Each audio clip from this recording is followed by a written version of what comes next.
Good morning sa inyong lahat saan man kayong sulok ng mundo. Narito na naman tayo sa ating YouTube channel mga kaibigan, mga kalingap. Tayo ay gagawa ng panibagong reaction video. This reaction video natin mga kaibigan ay may lilinawin tayo sa mga nagko-comment section, yung mga nagsasabi kung ano-ano mga sinasabi dyan. As in, lilinawin natin ang lahat ng ito mga kaibigan doon sa about sa mga nangyari noong mga nakaraang araw or doon sa mismong birthday ni Papa Joms mga kaibigan. Yan po ang ating pag-uusapan. Pero bago yan, i-shoutout muna kay Kuya Bal Santos Matubang, Kalinga Prab, and Ate Edna at sa lahat ng ating mga viewers. Kay Gisa Bicolana, Ate Bi Considerate, and Ma'am Misty Cayons, at sa lahat ng ating mga viewers. Sa lahat ng mga bagong dumikit sa ating YouTube channel mga kaibigan, maraming salamat sa inyo. Kasi dagdag subscribers natin yan. Medyo kapos kasi yung dila ko kaya hindi ako nagsalita ng subscribers. Basta dikit, okay na yun mga kaibigan.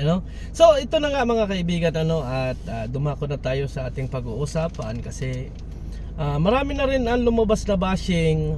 Talagang kahit sa ang mga live ay nakikita natin mga kaibigan na nagagalit sila kay Kuya Bal Santos Matubang kasi nga doon sa live ni Kuya Bal Santos Matubang kahapon na pinauuwi ng Nabwa itong si Kalingap Jomar.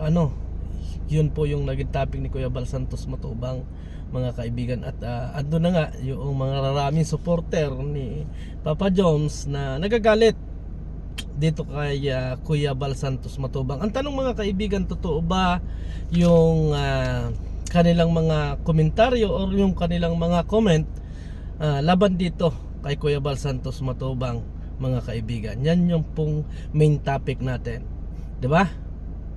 Yun po yung ating main topic kasi yung mga naging topic natin nung nakaraan, yung paglilinaw kung ano ba talaga yung mga nangyari, ipinaliwanag din natin mga kaibigan sa ating mga live yung nangyari kasi nababas din si Kuya Bal Santos Matubang doon sa mga comment section ng iba, at ang sinasabi nga doon ay parang si Kuya Bal ang nag-provoke ng bashing sa birthday ni Papa Joms. Kasi ang sinasabi nila diyan, kung hindi umano nag-live si Kuya Bal Santos Matubang, hindi malalaman ng mga viewers at hindi mababas ang isang Papa Joms. So ipinaliwanag natin yung side ni Kuya Bal Santos Matubang kahapon siguro, pinaliwanag natin yung side ni Kuya Bal Santos Matubang, kaya nagkaganon na merong live at meron nga nagkaroon na nga ng hindi magandang ibig sabihin natin mga kaibigan, inilabas din ni Kuya Bal Santos Matubang yung kanyang saloobin doon sa kanyang YouTube channel at yung kanyang reaksyon about do sa mga nangyari. At alam ko na yung maraming mga tao ang nakakaunawa at marami din ang hindi nakakaunawa kay Kuya Bal Santos Matubang, kasi ang tiningnan lang kasi nila ay yung kapakanan ni Papa Joms, 'di ba? Yun lang kasi yung tiningnan nila mga kaibigan. Kasi ang iniisip nila, kung hindi nag-live si Kuya Bal Santos Matubang ay hindi malalaman ng mga viewers or ng mga basher na may nangyaring ganon. May point yung mga tao. Pero ang tanong dyan mga kaibigan, kailangan ba natin na itago yung mga tunay na nangyari? Yun naman yung point ni Kuya Bal Santos Matubang. At hindi natin masisisi ang isang Bal Santos Matubang mga kaibigan kung magsabi rin siya ng saloobin niya sa mga nangyari, 'di ba? Ngayon, sa dami ng bashing o kung ano-ano pang mga nababasa natin sa mga comment section, kung ano-ano ang mga komentaryo nila laban kay Kuya Bal Santos Matubang, hanggang sa dumating na nga yung point na parang na si Kuya Bal Santos Matubang na pauwi na kaya lang si Jomar para sa ganun ay matigil na yung awayan o yung gulo, yung pinag-aagawan, ay alisin na lang natin or pauwiin muna natin at para makapagpahinga. Di ba? Yun ang naging ni Kuya Bal Santos Matubang kahapon. At marami rin ang mga nasa Facebook, nasa YouTube channel na nagagalit pa rin kay Kuya Bal Santos Matubang. At ibig sabihin, hindi nila nauunawaan yung side ni Kuya Bal Santos Matubang. Ang iniisip lang nila yung kapakanan ni Papa Joms at doon talaga sila sumusuporta. Hindi naman natin maalis yung mga kaibigan, pero sana na binigyan din natin ibig sabihin ko, inunawa din natin ang isang Balsantos Matubang doon sa mga nangyaring yon. Hindi yung mambabas kaagad tayo at kaagad ay sasabihan natin ng kung ano-anong sasamang salita si Kuya Balsantos Matubang. At kagabi nga mga kaibigan, kagabi ay last sa event ng birthday ni Papa Joms, mga kaibigan, ay nakapag-usap naman sila at mismong si Kuya Bal pa ang pumunta doon sa event. O kita ninyo mga kaibigan, mali yung inaakala ninyo na napakataas ng isang Balsantos Matubang. Si Kuya Bal po ang pumunta doon sa event, nagkausap sila. So yung pong pagpapauwi kay Papa Joms, mga kaibigan, ay hindi naman talaga tunay na iniisip yun ni Kuya Balsantos Matubang. Ibig sabihin, sinusubukan lang kung dadami pa yung kanyang mga basher. At madami nga mga kaibigan, madami nga.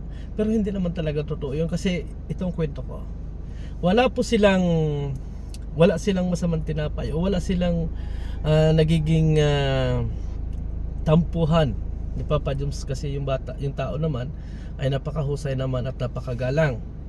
Hindi lingid doon sa inyong mga kaalaman na wala mang camera ay talagang bumabati itong si Papa Joms, mga kaibigan. So yung siguro yung mga nangyaring yan ay mga naging lesson learned na sa ating lahat. Natapos na yan at sana ay matapos na nga kung ano pa man yung mga inag-aawayan o kung ano pa man yung paghati-hati, as in doon sa mga kabilang side ni na Yang May at side nitong kabila, as in parang medyo malabo mga kaibigan na magkaroon ng pagkakasundo-sundo. Lumaki yung lamat lalo. Akala natin ng mga nakaraan ay okay na sila. Akala natin ng mga nakaraan ay wala na, tapos na yung naging bangayan nila. At ngayon nga mga kaibigan ay medyo lumala or talagang medyo nagkaroon ng tampuhan, kasi nga ang sabi ng ilan ay nambawi ng cake itong si Yang May. So sa live streaming naman namin kahapon mga kaibigan ni Derek Noelsa, so yung mismong sponsor ng cake na yun mga kaibigan ang nag-comment doon na pinabawi talaga nila. So sabi ko, bakit nagkaroon ng bawian? Bakit nagkaroon ng ganito? Nagkaroon ng ibig sabihin palalim yung naging usapan ng mga bagay na ito. Ibig sabihin mas lumalim pa yung mga nangyari. Sabi ko nga kay Sir Andy na nakausap natin kung may pag-asa pa silang magkasundo-sundo. Ang sagot sa akin ni Sir kasi ako nga rin naman natin dito mga kaibigan, nasa isang payong tayo, ay magkasundo-sundo. Ang sabi naman ni Sir Andy, pasisya na, shout out kay Sir Andy. Tapos sabi ko dito yung ating napag-usapan. Sabi ni Sir Andy, as in medyo malabo sa ngayong panahon, pero siguro darating daw yung time na makapag-usap ng maayos. Or ibig sabihin ni Sir Andy siguro, kung talagang sila ay personal lang makakapag-usap ni na Yang May at saka ni na Papa Joms, as in baka maayos. Pero sa ngayong panahon, ang sinasabi niya sa atin ay medyo malabo, kasi ni-reach out din natin si Sir Andy kung ano sa tingin niya na maayos pa ba natin ito, may pagkakataon pa bang maayos ang lahat na ito, kasi nasa isang payong tayo, nasa isang kalingap. So nirespeto natin yung sabi ni Sir Andy na na teka, at medyo malabo pa sa ngayong panahon. Tama naman yun para sa akin, as in napakagandang sagot na yun, kasi kainitan pa para maayos yung mga nangyaring gulo o kung ano pa man. As in naging big na yun, naging malaking gulo yun nung isang araw, at tatak na yun sa ating mga puso, sa lahat ng mga viewers, tatak na sa lahat ng mga, ibig sabihin history mga kaibigan, na matagal mabuburak agad-agad, matagal malilimutan ng ilan, matagal na maaayos. Kaya tama yung sagot ni Sir Andy doon na sa ngayong panahon ay medyo malabo pa. Pero kapag nakapag-usap-usap sila ng mas maayos, as in baka maayos pa. Yun naman ang sabi. O, di ba? So at least nag-try tayo na itanong kung may pag-asa pang makayos. Di ba? Kasi kinakailangan natin dito mga kaibigan ay huwag tayong papanig doon sa kabila at huwag tayong papanig dito sa kabila. 'Di ba? Huwag tayong papanig. Ibig sabihin, huwag natin silang pagsabungin. Huwag natin silang mas palalimin pa ng palalimin yung naging away, or kung ano pa yung halimbawa, katulad nga ng mga nangyari na yon. Ang kampi ng mga ibang mga viewers talaga at talagang nag-focus sila ay doon sa nangyari sa bata, hindi naman talaga doon sa away, di ba? Totoo naman yung mga kaibigan, hindi nakapokus yung mga tao, yung mga viewers doon sa nangyaring awayan nila ng mga nakaraan o kung ano pa man yung naging alitan nila. Naawa sila doon sa bata dahil doon sa nangyari mismo nung event na yon. Kinalimutan nila yung mga ganong hindi na nila pinag-uusapan or tinabunan nila yon at doon sila nag-focus sa bata. 'Di ba? Ang sabi nga natin dito mga kaibigan, paano matatapos kung lahat tayo ay magbabatuhan ng magbabatuhan? Katulad niyan, mga ilan pang mga kasamahan natin na nagagalit pa rin at talagang nagbabatikos pa rin. So hindi natin masisisi sila kung ano man yung kanilang pinanghahawakan o kung ano man yung kanilang pinag-aawayan. Pero ang point natin dito mga kaibigan ay matatapos pa ba o hindi na. At ang tanong dito mga kaibigan ay saan aabot ang lahat ng ito? Ito ba ay mangyayari na personalan or mangyayari na katulad pa rin ng dati na gantihan mga kaibigan? Kasi yung naging awayan nila noon sa social media ay nangyari noong mga nakaraang araw ay naging personalan, di ba? So ibig sabihin mga kaibigan, kung hindi ito maayos ay may posibilidad naman na mangyari ang mga bagay na ito. Bakit hindi? Kasi sa isang payong tayo andito lang tayo sa Kalingap. Paano kung may big event? Ang Kalingap mga kaibigan ay nagsama-sama ang mga tao na to. Ano ang mangyayari sa event? Magkakaroon uli ng panibagong gulo or mag-aaway-away sila doon sa event na yon. Yun yung iniiwasan natin mga kaibigan, kasi nakakahiya kung ganun talaga yung mangyayari.